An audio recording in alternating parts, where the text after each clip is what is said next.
할렐루야. 페드러비 제1장로교회 성도 여러분 모두 평안하셨습니까? 문안 인사드립니다.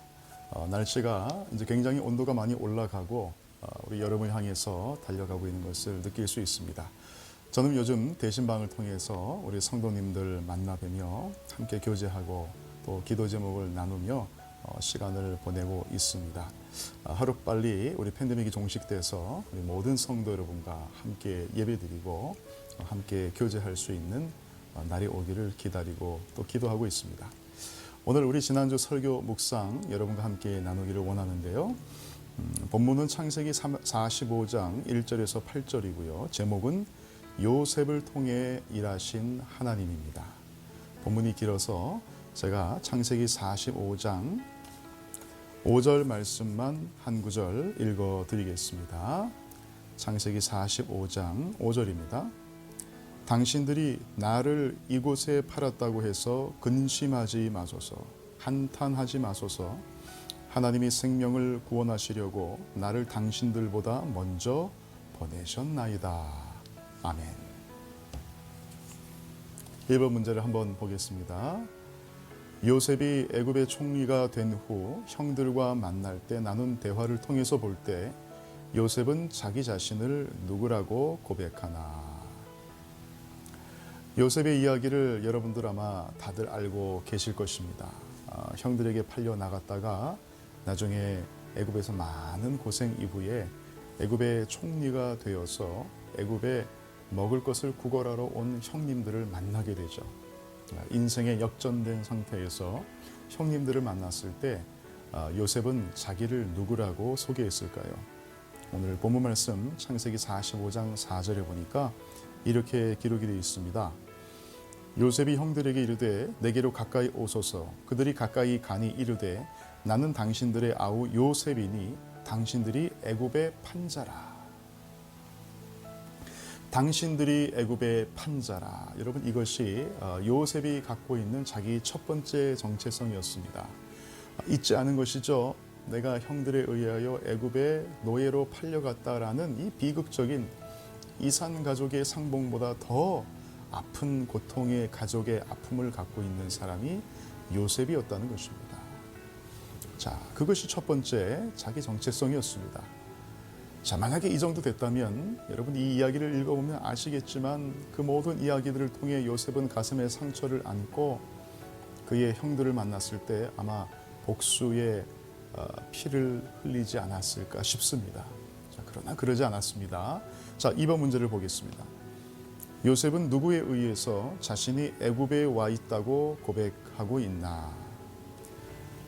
창세기 45장 5절에 보면 여러분이 읽으셨던 것처럼 당신들이 나를 이곳에 팔았다고 해서 근심하지 마소서, 한탄하지 마소서. 하나님이 생명을 구원하시려고 나를 당신들보다 먼저 이곳에 보내셨나이다. 형들이 판 것이 맞죠. 그러나 결과적으로는 하나님께서 형들의 죄악까지 사용하셔서 그분의 섭리 안에 나를 보냈다. 하나님이 보냈다. 여러분 그렇게 신앙의 고백을 하고 있습니다. 자, 2-2번. 이로 보건대 요셉은 마음의 상처를 얼마나 극복한 것으로 보여지는가? 예. 하나님이 나를 보냈다라고 자기의 아픈 과거, 형님들이 나를 팔았다라는 것을 이미 극복한 것처럼 보여지죠. 안 그랬다면 아마 굉장히 복수를 아마 했을 것입니다. 우리는 질문이 생기는 것입니다. 어떻게 요셉이 그와 같은 가족의 비극 속에서 그 아픔과 상처를 극복할 수 있었는가 말이죠. 자, 이제 3번 문제부터 그 답을 향해 나갑니다. 3번. 요셉의 노예 시절, 감옥수 시절을 성경은 형통했다라고 기록한다. 왜 그럴까? 성경은 아마 성경의 인물들 중에서 가장 가족에 의한 아픔과 고통을 갖고 있는 사람이 요셉일진데 노예로 팔려갔죠. 형들에게 배신당했죠. 감옥에 보내졌지만 그것도 억울하게 갔죠. 자기 죄 때문에 간 것이 아닙니다. 그와 같은 13여 년의 세월을 억울하게 노예살이, 감옥살이까지 했던 이 요셉의 삶을요 성경은 형통했다라고 이야기하고 있습니다. 이유가 뭘까요? 창세기 39장 1절에서 2절에 보니까 이렇게 기록이 되어 있습니다. 요셉이 이끌려 애굽에 내려가매 바로의 신하 친위 대장 애굽 사람 보디발이 그를 그리로 데려간 이스마엘 사람의 손에서 요셉을 산이라. 여호와께서 요셉과 함께 하심으로 그가 형통한 자가 되어 그의 주인 애굽 사람의 집에 있으니. 자, 이유가 뭐라고 기록되어 있냐면 여호와께서 요셉과 함께 하심으로. 임마누엘의 하나님이요 요셉이 고난에 가는 곳에 하나님이 따라가셨습니다. 창세기 39장 20절에서 23절에 보면 또한 그곳에서 요셉이 옥에 갇혔을 때 그때도 역시 이렇게 기록이 되어 있죠. 간수장은 그의 손에 맡긴 것을 무엇이든지 살펴보지 아니하였으니 이는 여호와께서 요셉과 함께 하심이라. 여호와께서 그를 범사에 형통하게 하셨느니라. 감옥에 있었고 노예로 보디발 장군의 집에 팔려갔지만 그럼에도 불구하고 성경은 요셉을 형통했다라고 기록합니다. 이유가 어디냐? 하나님이 함께 하셨으므로. 하나님이 함께 했다라는 것은 이것이 바로 형통의 기준이라는 것이죠. 저와 여러분의 삶 가운데 하나님이 함께하고 계심을 여러분 믿으십니까? 아니 목사님 내 삶을 보세요. 요셉까지는 아니더라도 이 삶을 가지고 이 질병 있는 삶, 경제적 아픔을 삶은 삶, 이 코로나 블루로 인해 고생하는 내 마음의 질병을 안고 사는 이 삶이 어떻게 형통하다라고 할 수 있습니까? 라고 말할 수 있습니다. 그러나 성경은 선포합니다. 그런 당신이 형통한 자다. 이유는 하나님이 함께하고 계시기 때문에. 자, 4번 문제입니다. 보디발 장군과 간수장은 노예 요셉의 삶을 통해 하나님의 역사를 보았다고 기록한다. 당신도 제3자로부터 그런 이야기를 들은 적이 있는가? 참 이 구절을 읽으면서 참 은혜를 많이 받았습니다. 요셉은 비록 노예였고 또 혹은 감옥에 있는 죄수였지만 간수장이 볼 때든지 보디발 장군이라든 예수 믿지 않는 사람들이 삼자의 눈으로 볼 때 뭔가 신적인 힘이 하나님의 능력이 그를 따라다니고 있다는 것을 제3자들이 봤다는 것입니다. 비록 간수장의 그 죄인 중에 하나였지만 감옥에 갇힌 자였지만 노예였지만 그의 삶에 하나님의 역사가 따라다녔다. 여러분의 삶에 그런 것들이 여러분에게 보여진 적이 있습니까? 제3자로부터 여러분 그런 이야기를 들으신 적이 있습니까? 여러분 그렇다면 여러분의 삶이 비록 고난 가운데 있더라도 하나님이 여러분과 함께 하심으로 형통한 자가 맞는 것입니다. 우리 자녀에 대한 이야기를 나눴습니다. 여러분의 자녀들, 우리가 고생해서 자녀들을 서포트하고 좋은 대학에 좋은 직장에 여기서 아메리칸 드림을 이루면서 살게 합니다. 여러분, 여러분의 자녀들의 모습을 보면서 어떤 부분에서 여러분 안심하고 계십니까?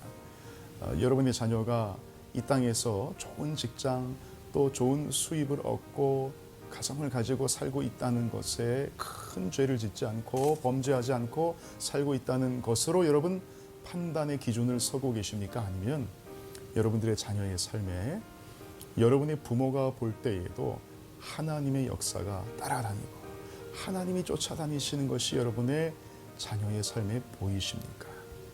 여러분 뭐가 형통일까요? 여러분들의 자녀는 과연 형통한 자들입니까? 자녀들 빼고 여러분들의 삶을 보실 때 여러분들은 과연 형통한 자이십니까? 하나님의 역사가 여러분의 삶에 보이십니까?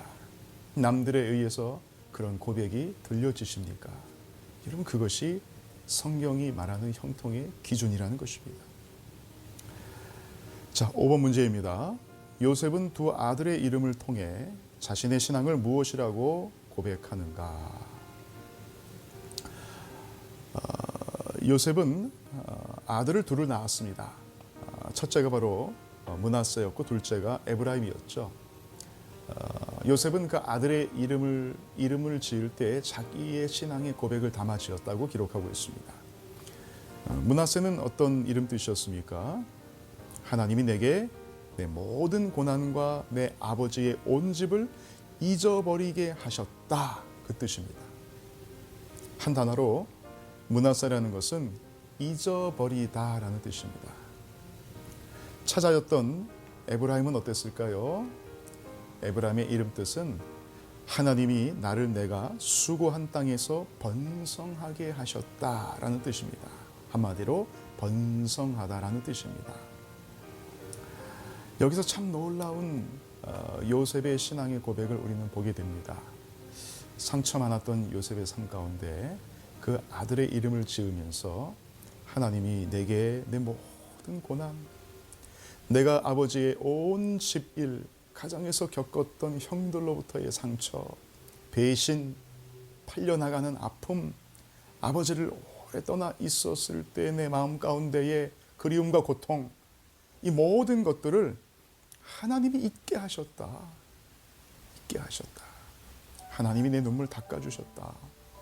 내가 형들에게 복수하지 않아도 될 만큼 하나님이 충분히 나의 눈물을 닦아주셨다. 라는 것을 요셉은 경험하게 된 것입니다. 저와 여러분의 삶 가운데 여러분 이런 경험이 있으십니까? 내 인생을 돌아보니까 하나님이 나에게 응답하셨고 나의 삶의 아픔까지 사용하셔서 내 눈물 닦아주셨다. 많은 사람들이 가정의 아픔이 있습니다. 부모로부터 사랑을 듬뿍 받지만 상처도 함께 받게 돼 있죠. 아내로부터 남편으로부터 사랑도 받지만 상처도 함께 우리는 받게 되어 있습니다. 여러분 그 상처들 언제까지 여러분 가지고 계시겠습니까? 상처는 가지고 있는 게 아니고요. 버리는 것입니다. 상처는 본질적으로 받는 게 아닙니다. 받으시면 안 됩니다. 담아내시면 안 됩니다. 여러분 사람이 몸에 때가 입을 수 있습니다. 우리가 밖을 다니다 보면 먼지가 쌓일 수 있습니다. 그 먼지는요. 소중하게 간직하라고 준 게 아니죠. 씻어내버려야 되는 것입니다. 매일마다 여러분 마음속에 있는 상처들 여러분 그거 간직하라고 있는 건 아닙니다. 씻어내야 됩니다. 어떻게 씻어내느냐? 우리가 스스로 씻어낼 수 없습니다. 하나님께서 찾아오셔서 요셉을 목욕탕에 푹 담그시고 거기서 상처 다 씻겨주시고 하나님의 사랑과 그분의 보상으로 잊게 하신 것처럼 여러분을 하나님께서 은혜의 목욕탕에 푹 담그시고 말씀의 목욕탕에 푹 담그시고 찬양의 목욕탕에 푹 담그셔서 하나님께서 여러분의 마음의 상처를 다 씻어내주시는 것을 우리가 요셉처럼 경험하게 될 때 우리도 동일한 므낫세요 에브라임이라는 신앙의 고백, 나를 잊게 하셨다. 가정의 모든 고통으로부터 나로 하여금 번성하게 하셨다. 라는 이 신앙의 고백이 저와 여러분의 고백이 되어질 때 우리가 진정한 형통자가 여러분 되는 것입니다. 6번, 요셉이 가족의 상처를 극복할 수 있었던 힘은 어디에 있었나? 당신의 마음속의 상처는 지금 어떻게 처리되고 있는지 나누어 보자. 하나님께서 요셉을 애굽의 총리로 만드시면서 그의 삶의 변화를 통해서 하나님께서는 있게 하셨습니다. 여러분 우리의 삶에 하나님께 간절히 기도할 때 요셉이 땅구덩이 속에서도 하나님께 기도하지 않았겠습니까? 감옥 안에서도 자기가 믿는 하나님을 앞에 기도하고 간절히 구했던 것입니다. 그러니까 그의 삶의 고백이 형들이 나를 애굽에 판 자가 접니다라는 자기 정체성이 있었지만 그 모든 것들을 잊게 하셨다는 것입니다. 13년, 물론 그 이후에도 하나님의 훈련은 지속됐지만 그 티네이저 때 상처받을 수 있는 그 젊은 모든 시절에 하나님께서 그와 함께 하시고 그의 아픔을 닦아주신 이 경험이 저와 여러분의 경험이 되어야 되지 않겠습니까? 여러분 언제까지 마음의 상처, 아버지로부터, 어머니로부터, 여러분들의 가족과 지인으로부터 받은 상처를 마음에 두고 사시겠습니까? 어떻게 이겨낼 수 있습니까? 심리학으로 됩니까? 여러분 담배나 알코올로 됩니까? 마약으로 됩니까? 여러분 그 모든 중독으로 우리에게 있게 하는 것들은요, 그 상처보다 더 큰 상처를 줌으로 잠시 있게 하는 것들이에요. 자, 여기가 만약에 어깨가 아프다고 합시다. 그럼 여러분 이 어깨를 안 아프게 할 수 있는 방법은요. 여기를 치료하는 방법도 있지만 반대 이쪽 어깨를 더 아프게 하면 여기가 생각 안 날 수 있습니다. 여러분 중독이 그런 거예요. 마약이라는 것은 몸에 어마어마한 데미지를 주므로 여러분의 삶에 다른 것들을 잊게 하는 것입니다. 결과적으로 더 worse, 더 악화되는 것뿐이죠. 술이라는 것도 담배라는 것도 여러분께서 그걸 하면서 내가 갖고 있는 스트레스를 잊는 게 아니라 더 큰 스트레스를 막 몸에 주면서 그 작은 스트레스를 잊게 하는 것입니다. 그래서 계속 악화의 일로를 걷게 되는 것이죠. 여러분 거기서 빨리 빠져나오십시오. 그리고 하나님의 섭리와 그분의 사랑의 은혜 안으로 들어오십시오. 하나님께서 놀랍게 여러분 기도하시고 엎드리십시오. 하나님께서 동굴 속에서 기도하던 요셉, 구덩이 속에서 감옥 속에서 기도하던 요셉, 그 요셉에게 응답하사 그의 가족의 모든 고통을, 그의 인생의 모든 고난의 눈물을 씻게 해주신 그 삶이 여러분 형통자의 삶이고요. 우리에게도 경험되어질 수 있습니다.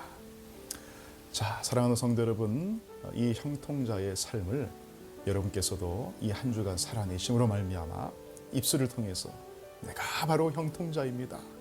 이 고백이 흘러넘치는 우리 한 주 되시길 예수님 이름으로 간절히 축원드리겠습니다.